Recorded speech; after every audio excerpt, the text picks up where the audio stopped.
जैसा कि हमने पिछले वीडियो में देखा था कि जब जियान के हेवन सोल ब्लड बोन पिल रिफाइन करने से लाइटनिंग होना शुरू हो गई थी और उन लाइटनिंग को रोकते रोकते जियान की भी हालत खराब हो गई थी, और तभी जियान अपने स्काई डेमन पपेट को बाहर निकाल लेता है। अब स्काई डेमन पपेट को देखकर सभी एल्डर्स और स्टूडेंट हैरान हो जाते हैं, और फर्स्ट एल्डर सुकियान का तो मुंह खुला का खुला ही रह जाता है। अब फर्स्ट एल्डर सुकियान उस पपेट को देखकर जियान से कहते हैं कि मुझे पता नहीं था कि तुमने इस स्काई डेमन पपेट को बना लिया है। अब लिटिल फेरी डॉक्टर भी स्काई डेमन पपेट को देखकर खुश हो जाती है, और फिर वो कहती है कि अब हमें जियान की हेल्प करने के लिए जाना नहीं पड़ेगा, क्योंकि इस स्काई डेमन पपेट को देखकर ऐसा लगता है कि इसकी पावर्स दाओजोंग लेवल के 5 स्टार के आसपास है। तभी फिर से आसमान में से गड़गड़ाने की आवाज के साथ एक लाइट आती हुआ दिखाई देती है। तभी जियान भी अपने डेमन पपेट को ऑर्डर दे देता है, जिससे वो डेमन पपेट भी अपनी पंच में पावर्स को भरकर उस लाइट बोल्ट पर दे मारता है, जिससे वो लाइट वहीं अपना दम तोड़ देती है। लेकिन उस लाइट से जियान का डेमन पपेट भी नीचे जाकर लगता है, लेकिन उसे उस लाइट से कोई इफेक्ट नहीं पड़ता है, बल्कि वो उस लाइट की थोड़ी बहुत एनर्जी अपने अंदर रिफाइन कर लेता है। अब जियान सोचता है कि अगर फर्स्ट एल्डर सुकियान को ये लाइट अटैक लग जाता तो उनके तो तोते से उड़ जाते। अब ऐसे ही आधे घंटे तक लाइटनिंग होती है, लेकिन जियान का स्काई डेमन पपेट नीचे आने वाली सभी लाइट को मार मार कर नष्ट कर देता है। अब कुछ देर बाद आसमान से लाइटनिंग खत्म हो जाती है और सभी बादल भी हट जाते हैं। अब जियान हेवन सोल ब्लड बोन पिल को उठाकर एक जेड बोतल में रख लेता है, और फिर जियान उस बोतल को अपनी स्टोरेज रिंग में रखने के बाद वही कर कल्टीवेशन के लिए बैठ जाता है। और जियान ऐसे ही 2 दिनों तक कल्टीवेशन करता रहता है,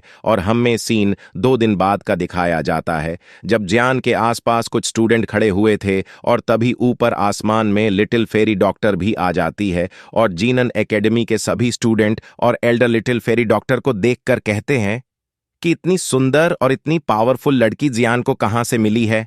अगर हम जियान हमारे जितना ही पावरफुल होता ना, तो अभी तक तो हम कभी का इस लड़की पर चांस मार चुके होते। लेकिन अगर ये सब जियान को पता चल गया ना कि हम क्या करने के बारे में सोच रहे हैं, तो जियान हमारा कीमा बना देगा। और दोस्तों, इन लल्लुओं को क्या पता लिटिल फेरी डॉक्टर के पास्ट के बारे में।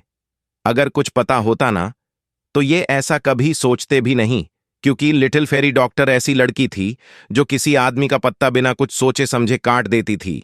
लेकिन अभी ऐसा नहीं है। अब लिटिल फेरी डॉक्टर जियान को बैठा हुआ देखती है, तो वो जियान से कहती है कि तुम्हें यहां पर और कितना टाइम बिताना है। और तभी जियान अपनी आंखें खोल लेता है, और अब जियान की पावर 7 स्टार दोहोंग तक पहुंच चुका थी।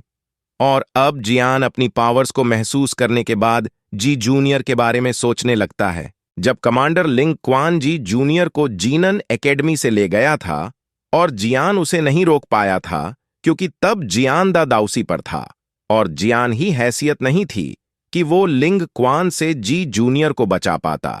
और अब जियान मन में कहता है कि जी जूनियर और सेंटर प्लान्स में आ रहा हूं। तभी लिटिल फेरी डॉक्टर जियान के पास आ जाती है, और वो जियान से कहती है कि तुम्हें सेंटर प्लान्स नहीं जाना है क्या। और फिर हमें सीन अगले दिन का दिखाया जाता है, जब जियान एक जगह बैठकर चाय की चुस्कियों का मजा ले रहा था। और फिर जियान अपने भाई ज्योली से कहता है कि आपको अब मेरे जाने के बाद शोगेट का अच्छे से ध्यान रखना है। जिस पर ज्योली जियान से पूछता है कि छोटे भाई, तुम सेंटर प्लान्स कब जा रहे हो। तभी जियान अपने भाई जियोली की बात सुनकर कहता है, बहुत जल्द ही हम निकलने वाले हैं। अब जियोली जियान की जाने की बात सुनकर थोड़ा उदास हो जाता है, जिस पर जियान अपने बड़े भाई जियोली को बताता है कि भाई, अगर मैं सेंटर प्लान्स जाकर अपनी पावर्स नहीं बढ़ाऊंगा, तो फिर मैं होल ऑफ सोल से फाइट कैसे कर पाऊंगा। अब जियोली जियान की बात मान जाता है। फिर जियान जियोली को अपनी स्टोरेज रिंग से एक जेड की बोतल देता है, जिसमें हेवन सोल ब्लड बोन पिल थी। फिर जियान अपने भाई से कहता है कि भाई, ये पिल तुम किसी से जियामा एम्पायर में काइलिन तक पहुंचवा दो। और जियोली जियान की कही गई बात मान लेता है। अब फर्स्ट एल्डर सुकियान जियान को कहते हैं कि सिनलैन तुम लोगों की तरह उड़ नहीं सकती, तो इसलिए तुम इस ग्रिफॉन को ले जाओ, इससे तुम्हें सफर करने में बहुत आसानी होगी। अब फर्स्ट एल्डर सुकियान जियान को एक ग्रिफॉन दे देते हैं। अब जियान उस ग्रिफॉन को देखकर बहुत खुश हो जाता है। अब जियो ली जियान से कहता है कि छोटे भाई, अब तुम कब वापस आओगे। और तभी जियान के फेस पर सैड एक्सप्रेशन आ जाते हैं, और वो अपने भाई से कहता है कि पता नहीं मुझे कितना टाइम लग जाए ये बताना बहुत मुश्किल है। अब जियान सिनलैन लिटिल गर्ल जिया और लिटिल फेरी डॉक्टर को लेकर अपनी उड़न तस्तरी पर सवार हो जाता है और वहां से जाने लगता है, और जियान को जाता देखकर पैनगेट के सभी स्टूडेंट देख रहे थे। अब जियान अपनी उड़न तस्तरी को लेकर वहां से गायब हो जाता है।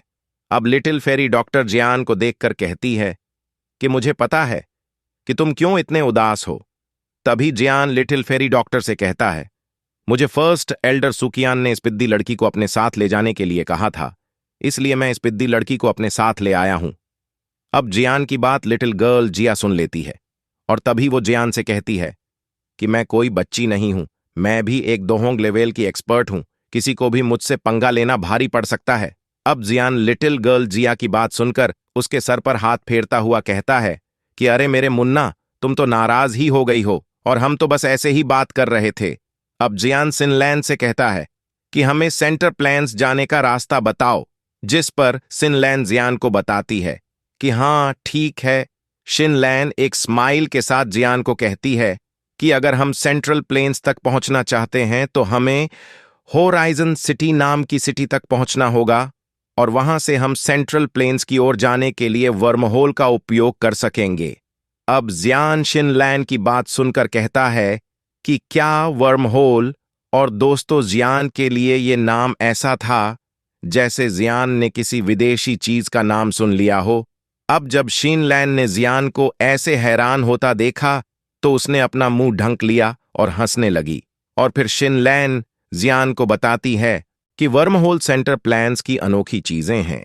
इसे दो अलग अलग स्थानों को जोड़ने के लिए स्थानिक पावर्स का यूज करके विशिष्ट दाउजून द्वारा बनाया गया है।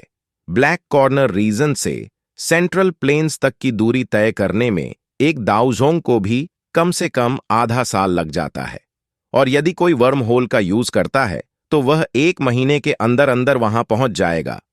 Horizon city black corner region से हजारों किलोमीटर दूर तियानाकिंग नाम माउंटेन पीक पर स्थित है। यह एक ऐसी सिटी है जिसके पास हजारों किलोमीटर के दायरे में सेंटर प्लेन्स तक वर्महोल है। यह होराइजन नाम की सिटी किसी से पीछे नहीं थी, और अगर हम अपनी उड़न तस्तरी की रफ्तार से चलेंगे तो ब्लैक कॉर्नर रीजन से तियानकिंग माउंटेन पीक तक पहुंचने के लिए हमें लगभग आधे महीने के टाइम लगेगा। हालांकि जियान के ग्रुप के पास इस मामले के सामने कोई और रास्ता नहीं था, क्योंकि जिनलैन अभी दोवंग क्लास तक नहीं पहुंची थी। और दोस्तों जियान ने शिनलैन से सेंटर प्लान्स के बारे में और भी बातें पूछी, क्योंकि दाओ की कॉन्टिनेंट के सेंटर प्लान्स बहुत बड़ा स्थान माना जाता है, और जियान को जितनी जानकारी मिले उतना ही अच्छा है। और सेंटर प्लान्स में बड़ी बड़ी फैक्शंस में वह माहौल स्थापित किए हुए थे, क्योंकि इसका यूज यात्रा करने वाले लोग अपनी यात्रा बहुत कम टाइम में पूरी कर लेते हैं, लेकिन इसका यूज करने के लिए उन्हें एक अमाउंट देना होता है जिससे वो इस वर्महोल्स कर सकते हैं। और ऐसा ही होराइजन नाम की सिटी में भी सेम रूल लागू होता है, और जिन क्लेन्स के पास अपना वर्महोल होता है वो उस वर्महोल से बहुत ज्यादा पैसा कमाते हैं, लेकिन ऐसा करने पर उनके बहुत दुश्मन बन जाते हैं, क्योंकि कुछ लोगों की उनसे जलने लगती है। और शिनलैन जियान को ये भी बताती है कि अगर इन वर्महोल को बनाने के लिए बहुत सारे दाउजुन मिलकर बनाते हैं, और शिनलैन के ऐसा बताने पर जियान हंसने लगता है, लेकिन लिटिल फेरी डॉक्टर शिनलैन की बात पर एग्री करती है। अब जियान शिनलैन से पूछता है कि सेंटर प्लान्स में सबसे स्ट्रॉन्गेस्ट ग्रुप कौन सी है, जिस पर शिनलैन जियान को बताती है कि सेंटर प्लान्स में बहुत सारी ग्रुप है, लेकिन पिलटॉवर इनमें से बहुत पावरफुल है, जिससे होल ऑफ सोल भी पंगा नहीं लेना चाहता है। और आपको भाई सेंटर प्लान्स जाने से पहले किससे पंगा लेना चाहिए या नहीं, थोड़ा ध्यान रखना चाहिए। अब जियान होल ऑफ सोल का नाम सुनकर गुस्से में आ जाता है, क्योंकि फर्स्ट एल्डर सुकियान ने भी ऐसा ही कुछ जियान को बताया था। अब शिनलैन जियान से कहती है सेंटर प्लान्स में और भी ग्रुप्स है, जिनमें प्रोफाउंड स्काई संप्रदाय और पुष्प संप्रदाय भी आता है, और इनके पास भी काफी दमदार एक्सपर्ट्स हैं, लेकिन वो भी होल ऑफ से पंगा नहीं लेना चाहते हैं। और बर्निंग फ्लेम वैली भी कुछ ऐसी ही है जैसे ये दोनों ग्रुप है। अब बर्निंग फ्लेम वैली का नाम जियान ने पहले भी सुना है, और मैंने इसके बारे में आपको पहले भी बताया हुआ है, और hole of soul pill tower जितनी ही पावरफुल है। लेकिन पिल टावर और होल ऑफ सोल एक दूसरे के मामले में टांग नहीं अड़ाते हैं। और सेंटर प्लान्स में और भी कबीले हैं जो बहुत पावरफुल है, लेकिन कोई भी होल ऑफ सोल के खिलाफ नहीं जाना चाहता है। Falling star pavilion, 10,000 sword pavilion, yellow spring pavilion और विंड लाइटनिंग पवेलियन, ये 4 पवेलियन है। और जियो भाई, मैंने आपको जिन जिन कबीलों के बारे में बताया है ना, उन सब में से आप किसी से भी पंगा मत लेना, वरना आपको बहुत प्रॉब्लम्स हो सकती है। अब जियान को शिनलैंड की बात सुनकर सेंटर प्लान्स के बारे में बहुत जानकारी हो गई थी और अब जियान भी बहुत खुश था। लेकिन तभी शिनलैंड एक दिशा में इशारा करते हुए कहती है कि बड़े भाई जियान, हम तियानकिंग माउंटेन पीक पर आ गए हैं। अब जियान का ग्रिफॉन उन पहाड़ों के अंदर से जाने लगता है। तभी उन्हें बहुत सारे बंदर उछल कूद करते हुए दिखाई देते हैं और उन्हें देख कर ऐसा लग रहा था जैसे कि वो सब इंसानों से बिल्कुल भी डरते ना हो। और ऐसा ऐसा नहीं था कि उस माउंटेन पर जियान का ग्रिफॉन अकेला था, बल्कि जियान के ग्रिफॉन के ऊपर बहुत सारे ग्रिफॉन उड़ रहे थे। तभी आसमान में बहुत सारे बीस्ट उड़ते हुए माउंटेन के अंदर जाने लग रहे थे और अब जियान का ग्रिफॉन उन माउंटेन को पार कर लेता है। तभी हमें दिखाया जाती है होराइजन सिटी, जो बहुत दूर तक फैली हुई थी। अब जियान की उड़न तस्तरी होराइजन सिटी के आसमान में घुसने ही वाली थी। और दोस्तों, मेरे इस जहाज का नाम अच्छे से याद नहीं रहता, इसलिए मैं कभी कभाक इसे उड़न तस्तरी बोल देता हूं, इसलिए आप ज्यादा कंफ्यूज मत होना। और तभी एक पीले कपड़े पहने हुए एक अधेड़ उम्र का बुढ़ा वहां आ जाता है और जियान उसे देखकर अपनी उड़न तस्तरी को रोक लेता है। अब पीले कपड़ों वाला बुढ़ा उस उड़न तस्तरी को देखकर कहता है कि क्या तुम लोगों को पता नहीं है कि इस होराइजन सिटी के आसमान में इन जहाजों को उड़ाना मना है। अब जियान उसे बुढ़े को ऐसे चिल्लाता हुए सुनकर कहता है कि हमें सच में नहीं पता था, क्योंकि हम इस होराइजन सिटी में पहली बार आए हैं। अब जब वह पीले कपड़ों वाला बुढ़ा जियान के ग्रुप को देखता है तो उसे पता चलता है कि सिर्फ एक को छोड़कर उस उड़न तस्तरी पर सभी की पावर्स उस बुढ़े से ज्यादा है।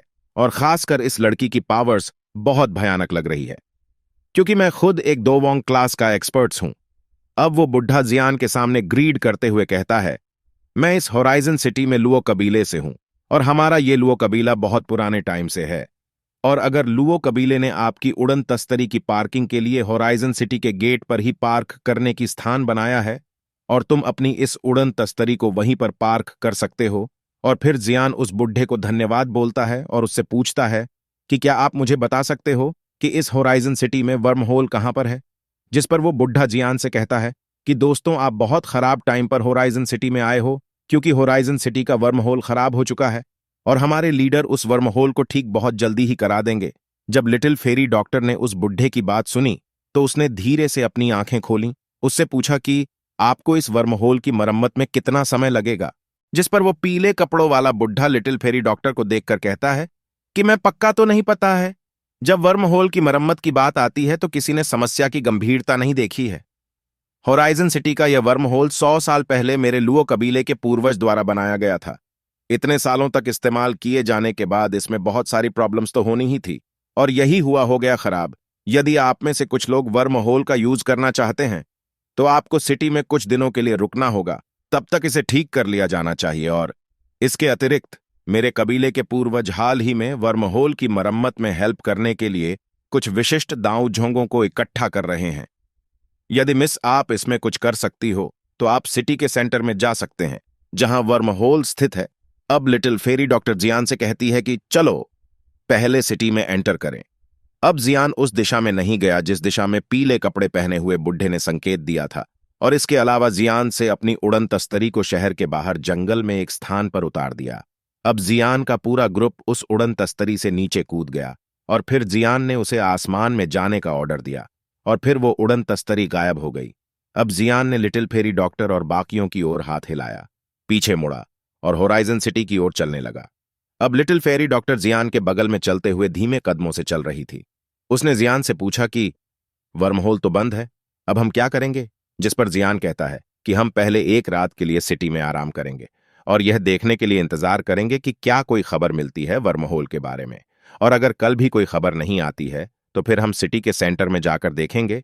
अब जियान अपने ग्रुप के साथ सिटी में प्रवेश करने के बाद एक रात बिताने के लिए जगह का इंतजाम कर लेता है और फिर लिटिल फेरी डॉक्टर और जियान को कुछ जानकारी इकट्ठा करने के बाद वैसा ही पता चला जैसा पीले कपड़े पहने बुढ़े ने समझाया था।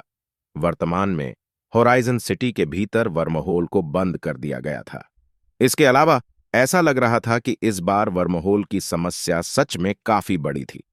यहां तक कि लुओ कबीले के पूर्वज, जो 5 स्टार दाओजोंग थे, एक बार में समस्या को हल करने में असमर्थ थे। इसलिए वह और दाओजोंग्स को ही अपनी हेल्प के लिए इनवाइट कर रहे थे। हालांकि होराइजन सिटी में भी कुलीन दाओजोंग बहुत फेमस थे और वर्महोल खराब हो गया था। इससे लुओ कबीले को बहुत दुख हुआ। आखिरकार वर्महोल के बंद रहने पर उनके लुओ कबीले को हर दिन बहुत बड़ा नुकसान हो रहा था और कल हमें जाकर देखना चाहिए कि आखिरकार वहां पंगा क्या चल रहा है। और इतना कहकर जियान जाकर कल्टीवेशन करने लगता है और ऐसे ही आज का एपिसोड खत्म होता है।